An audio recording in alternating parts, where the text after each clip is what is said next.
mọi râu hay lungril râu bom hai ta nay đi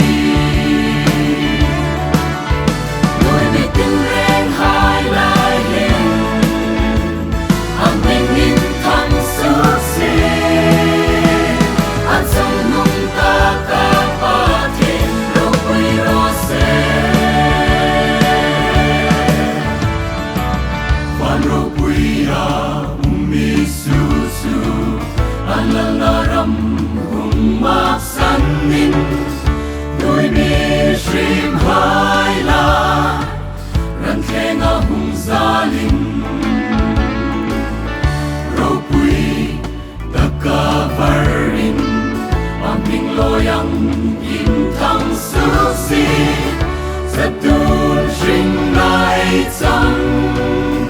Halleluiah Inpak Naute Isu Bethlehema pieng rồi mọi râu hay lungril râu bom hai hla'n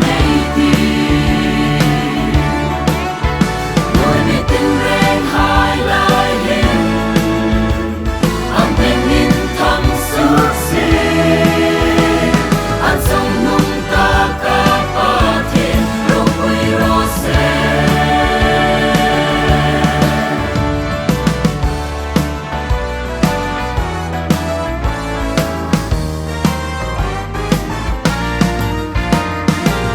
Mình po po